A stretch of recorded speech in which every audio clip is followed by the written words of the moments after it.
Convergence is the last level that was added to Helmet. It's also probably the highest potential for being grinded, because it's quick, not too dependent on RNG, and most enemies can be killed without the need for an ROE.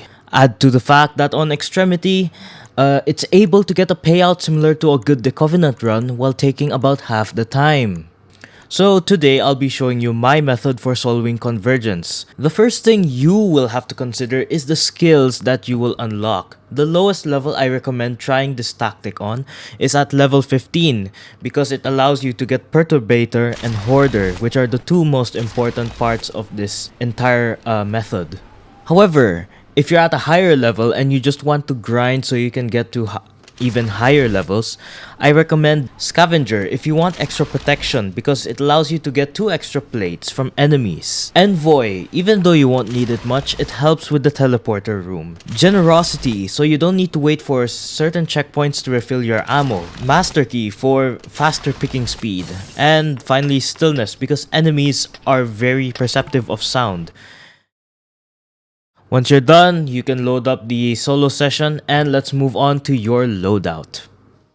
The primary is going to be the most important part here. The reason why we even chose Perturbator is to get the hard kill.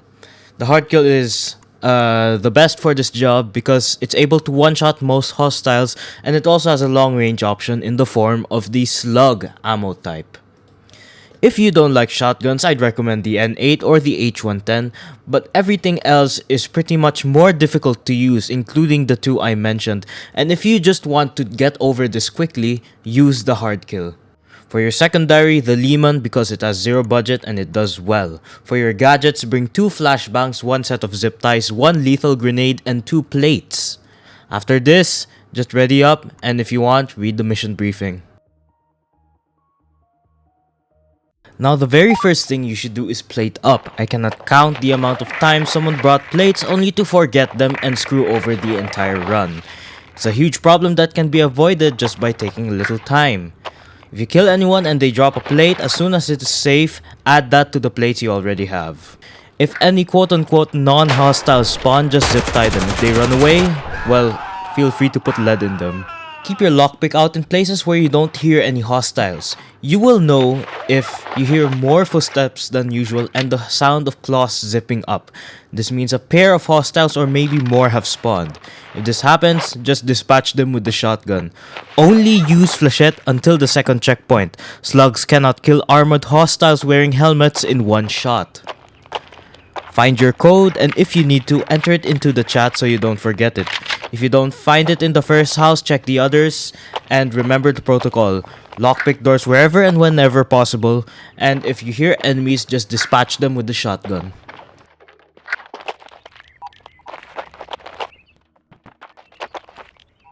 Once you've entered the code, enter the White House and dispatch anyone inside. When it comes to the shapes password, I recommend you memorize what each symbol looks like from the side, so that you can save time entering the code in.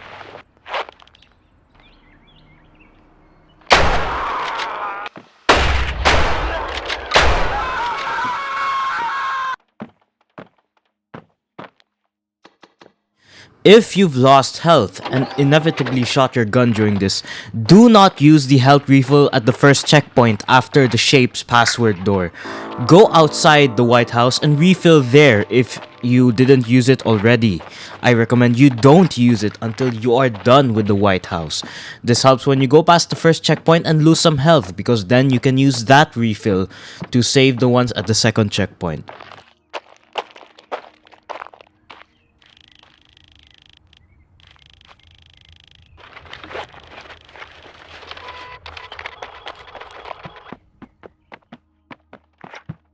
Once that's all done in the tunnels, just go with your lockpick, go around, and if you hear anyone, wait for them to spawn, then dispatch them with the shotgun. However, if you can't shoot enemies from the door without aggroing them or having a clear shot and being able to kill them, feel free to throw one of your flashbangs and then do your dirty work. You do have the refills after all, it's fine. If you don't get damaged at all, then good, proceed to the next checkpoint. However, if you do get damaged, backtrack to the first checkpoint and refill there. As I said, this saves you the second checkpoint's refills in case you need them.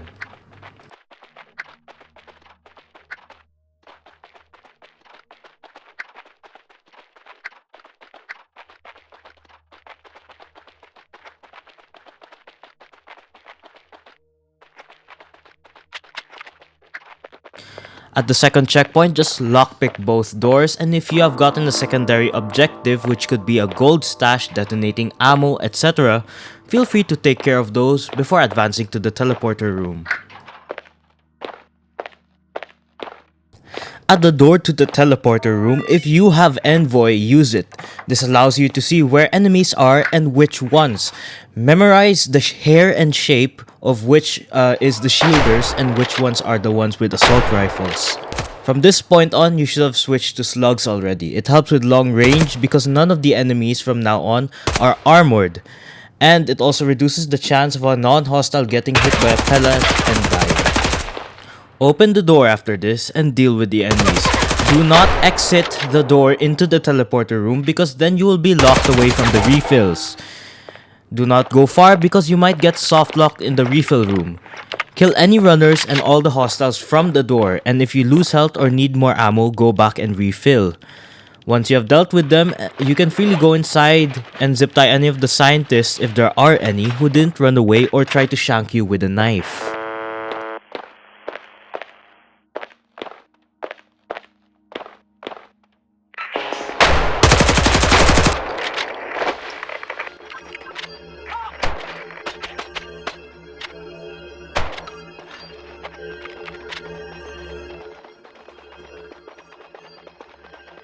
After this, activate the teleporter to overload it and camp door 2. Do not close any of the other doors so that less cloakers spawn over time. On solo extremity, 2 cloakers spawn every 21 seconds, meaning they will spawn at 21, 42, and 63 and 84 Yotawatts respectively. Try to keep your distance from door 2 but not so far that the cloakers will attempt to go for door 1 or door 3.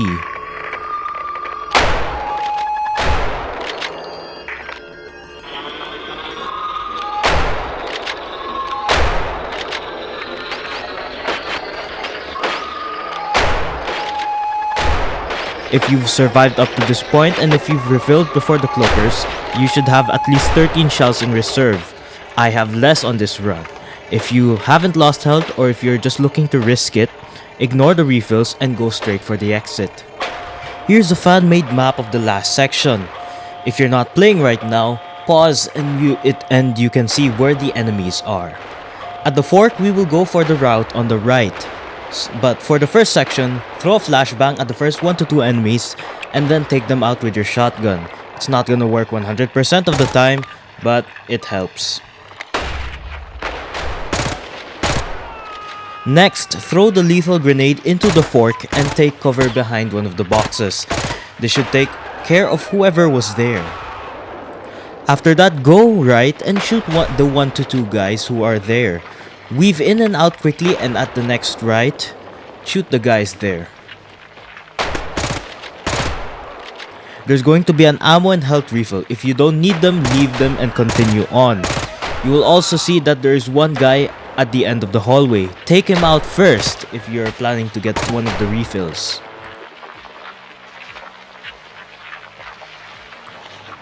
On the next left, it's the same procedure. Actually, it's the same for the rest.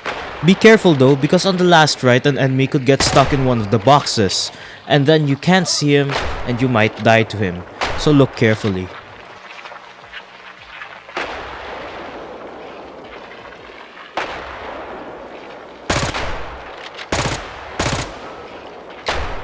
And if you've done that, then you've definitely gotten to the end of Convergence. This guarantees a high payout, and if you did well, then that's very good for you. If you're a pro who also has their own way of solving Convergence with a different loadout, different way of doing things, comment down below. As always, thank you for watching. I hope you enjoyed and I hope you have a good one.